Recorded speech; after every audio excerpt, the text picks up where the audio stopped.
ఈ రోజు స్టోరీలో ఇలాంటి ట్విస్ట్ వస్తుందని నేనైతే అస్సలు అనుకోలేదు. మన హీరో విక్రమ్ కృష్ణ దమయంతిని గట్టిగా నిలదీశాడు. ఎందుకు ఇలా చేశామని. దానికి దమయంతి ఏం సమాధానం చెప్పింది. ఇక ఈ అత్తాకోడలను చూసి కుళ్ళిపోయిన మన ప్రియ అయితే మన రాధకే వార్నింగ్ ఇచ్చింది. నువ్వు అగ్రిమెంట్ పెళ్లి చేసుకుని వచ్చావు, ఇంకా చాలా చేస్తున్నావు అంటుంది. దానికి మన హీరోయిన్ రాధ ఎలా సమాధానం చెప్పబోతుంది. ఇక మళ్ళీ ఇలాంటి ఇంట్రెస్టింగ్ విషయాలు ఈరోజు ఎపిసోడ్లో ఉన్నాయి. లాస్ట్లో ట్విస్ట్ అయితే మామూలుగా లేదు, అస్సలు మిస్ అవ్వద్దు. లాస్ట్లో ట్విస్ట్ మిస్ అయ్యారంటే రేపటి ఎపిసోడ్లో ఏం జరిగిందో అసలు తెలీదు. కాబట్టి లాస్ట్ వరకు చూడండి, అసలు మిస్ అవ్వద్దు. ఇక ఈరోజు ఏం జరిగిందో చూసేద్దాం, వచ్చేయండి. మన హీరో విక్రమ్ కృష్ణ దమయంతిని నిలదీస్తాడు. అత్తయ్య, నువ్వు ఎందుకు మామయ్య వాళ్ళకి యాక్సిడెంట్ చేయించావు?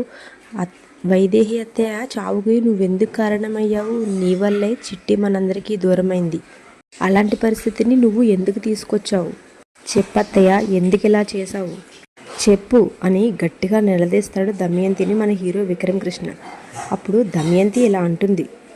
విక్రమ్, ఏం మాట్లాడుతున్నావు నువ్వు అని అడుగుతుంది. దానికి మన హీరో విక్రమ్ కృష్ణ, నువ్వు 20 ఏళ్ల క్రితం చేసిన దారుణం గురించి మాట్లాడుతున్నాను అత్తయ్య. నేను 20 ఏళ్లుగా మన ఇంట్లో వాళ్ళు పడుతున్న బాధ గురించి మాట్లాడుతున్నాను అని చెప్తాడు మన హీరో విక్రమ్ కృష్ణ. దానికి చాలా అమాయకంగా మన దమయంతి అయితే ఎలా అంటుంది. నేనేంటి యాక్సిడెంట్ చేయించడం ఏంటి? నువ్వు అసలు ఏం మాట్లాడుతున్నావో కూడా నాకు అర్థం కావడం లేదు. అసలు నీకు తెలివుండే మాట్లాడుతున్నావా అని అడుగుతుంది దమయంతి. దానికి మన హీరో విక్రమ్ కృష్ణ తనకి ఎలా సమాధానం చెప్తాడు. నేను తెలివితో మాట్లాడుతున్నానో లేకపోతే నువ్వు అతి తెలివితో మాట్లాడుతున్నావో నీకే తెలియాలి అత్తయ్య. దానికి దమయంతి ఎలా అంటుంది. అయితే ఆ రోజు దస్తగిరితో యాక్సిడెంట్ చేయించింది నేనే అని నువ్వు నమ్ముతున్నావా అని. నేను నమ్ముతున్నానో లేదా అన్న విషయం తర్వాత అత్తయ్య, ముందు నువ్వేం చెప్తావో చెప్పు అని అడుగుతాడు మన హీరో విక్రమ్ కృష్ణ దమయంతిని. అప్పుడు దమయంతి ఇలా చెప్తుంది. నేను ఏదో ఎందుకు చెప్తాను, నిజమే చెప్తాను. అసలు ఆ దస్తగిరి ఎవరో కూడా నాకు తెలియదు. బావగారికి వాళ్ళకి యాక్సిడెంట్ చేయమని నేను చెప్పలేదు. దట్స్ ఆల్, అంతే అని చెప్తుంది. తర్వాత మన హీరో విక్రమ్ కృష్ణ గుచ్చి అడుగుతాడు. అత్తయ్య, నువ్వు చెప్పేది నిజమా? నిజంగా అదే నిజమా అని.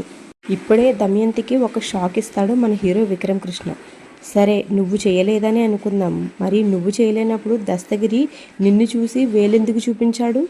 దస్తగిరి నిన్నే ఎందుకు వేలు పెట్టి చూపించాడో చెప్పత్తయ్య అని అడుగుతాడు. దానికి మన దమయంతి అయితే ఎలా సమాధానం చెప్తుంది. అది అడగవలసింది నన్ను కాదు, నువ్వు వెళ్ళి వాడిని అడుగు. తర్వాత దమయంతి ఏదో ఒకటి చెప్పి మన విక్రమ్ కృష్ణకి నమ్మించే ప్రయత్నం చేస్తుంది. మన హీరో విక్రమ్ కృష్ణకి నమ్మించే ప్రయత్నం చేస్తుంది దమయంతి. కానీ ఇక్కడే మన హీరో విక్రమ్ కృష్ణ ఇంకొక ప్రశ్నతో మన దమయంతిని ఆశ్చర్యపరుస్తాడు. సరే, నువ్వు చెప్పిందంతా నిజమని నేను నమ్ముతాను. కానీ సరిగ్గా దస్తగిరి కోమాలోంచి బయటకు వచ్చే టైంకి నువ్వు ఇక్కడేం చేస్తున్నావు అత్తయ్య అని అడుగుతాడు. మా మావయ్యకి హాస్పిటల్ నుంచి ఫోన్ వచ్చింది కాబట్టి మా మావయ్య వచ్చాడు. ఇక నేను మా మావయ్యతో వచ్చాను. మరి నీకెవరు చెప్పారు అత్తయ్య? నువ్వెందుకు ఈ టైంకి ఇక్కడికి వచ్చావు? ఎందుకు వచ్చావో చెప్పత్తయ్య అని మన హీరో విక్రమ్ కృష్ణ గట్టిగా నిలదీస్తాడు దమయంతిని. దానికి దమయంతి దగ్గర సమాధానం ఉండదు. అప్పుడు దమయంతి ఎలా అంటుంది. నేను చెప్పను, ఎందుకంటే నేను నా సమాధానం చెప్పినా నువ్వు నన్ను నమ్మవు. నీకు నమ్మకం లేనప్పుడు నేను సమాధానం చెప్పి కూడా అనవసరమని తన మాటలతో మభ్యపెట్టే ప్రయత్నం చేస్తుంది మన హీరో విక్రమ్ కృష్ణని. దానికి మన హీరో విక్రమ్ కృష్ణ ఇలా అంటాడు. నీ దగ్గర దీనికి సమాధానం లేదు కాబట్టే నువ్వు ఎలాంటి సమాధానం చెప్పి నువ్వు తప్పించుకునే ప్రయత్నం చేస్తున్నావు. తర్వాత మన విక్రమ్ కృష్ణ పదే పదే తనని నిందించేసరికి సరే అయితే నేను చెప్తాను అని ఒక కట్టుకథ అల్లి మన విక్రమ్ కృష్ణకు చెప్తుంది దమయంతి. అదేంటంటే మన రామచంద్రయ్య వచ్చేటప్పుడు తను చూసిందని, ఇక తనకు బావగారు ఎక్కడికో టెన్షన్తో వెళ్తున్నారు, ఎక్కడికి వెళ్తున్నారోనని తెలుసుకోవాలన్న క్యూరియాసిటీతో తన వెనకాల వచ్చానే తప్ప నాకు వేరే ఉద్దేశం లేదు అని చెప్తుంది. అయినా నాతో ఇంత కఠినంగా మాట్లాడుతున్నావు, అదే మీ అమ్మ అయితే నువ్వు ఇలాగ మాట్లాడేవాడివా అని అడుగుతుంది దమయంతి మన హీరో విక్రమ్ కృష్ణని. దానికి విక్రమ్ కృష్ణ కూడా అవునత్తయ్య, నేను ఖచ్చితంగా అడిగేవాడిని. నేను ఉన్న వృత్తి అలాంటిది. నేను ఉన్న వృత్తిలో ఎవరినైనా అనుమానిస్తాను, అమ్మ అయినా సరే అత్త అయినా సరే.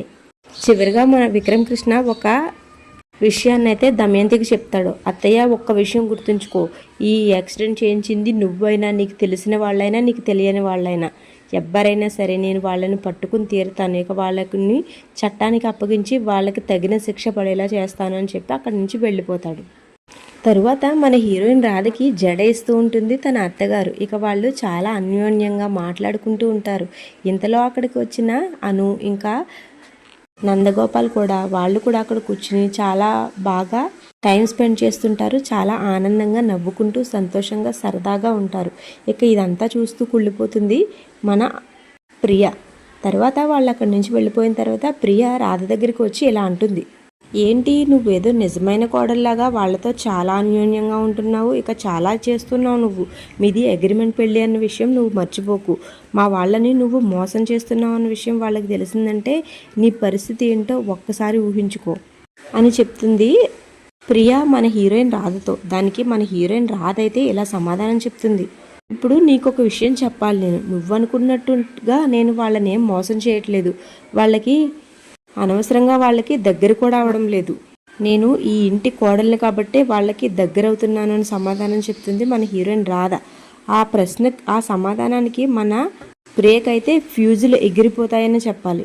నేను విక్రమ్ కృష్ణ భార్యగా వాళ్ళ మీద ప్రేమాభిమానాలు చూపిస్తున్నాను. అగ్రిమెంట్ పెళ్ళి అగ్నిసాక్షిగా జరిగిన పెళ్లిగా మారిపోయింది కాబట్టే మా అత్తమామల విషయంలో నా ప్రవర్తన ఎలా ఉంది అని చెప్తుంది మన హీరోయిన్ రాధ ప్రియతో. దానికి ప్రియ ఇలా అంటుంది, ఏంటి మీ పెళ్ళి అగ్రిమెంట్ పెళ్ళి అగ్నిసాక్షి పెళ్లిగా మారిపోయిందా? నల్లపూసలు వేసినంత మాత్రాన మీది పెళ్ళి అయిపోతుందా అని. దానికి రాధ అయితే ఇలా అంటుంది, నా మెడలో ఆ అమ్మవారి సాక్షిగా మీ బావ నల్లపూసలు వేశాడు కాబట్టి నేను ఆయనకి నిజమైన భార్యగానే ఉన్నాను. నేను ఈ ఇంటికి కోడల్నే అవుతాను. ఇప్పుడు ప్రియ అయితే ఎలా ట్విస్ట్ ఇస్తుంది, సరే అయితే మా బావ నీతో నల్లపూసలు వేస్తే నువ్వు ఇంటికి కోడల్ని అయిపోయాను అంటున్నావు. అయితే ఇప్పుడు నీ మెడలో ఉన్న నల్లపూసలు తెంచేస్తే అప్పుడు మీది పవిత్రమైన పెళ్లి కాదు కదా. అప్పుడు నువ్వు మా భార్యకి బావవి కూడా కాదు కదా. సారీ మా బావకు భార్యవి కూడా కాదు కదా.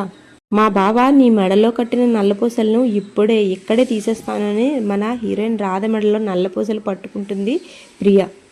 కానీ ఇక్కడే రాధ తన చేతిని కనీసం తన నల్లపూసలు ముట్టుకోవడానికి కూడా ఒప్పుకోకుండా గట్టిగా పట్టుకుంటుంది.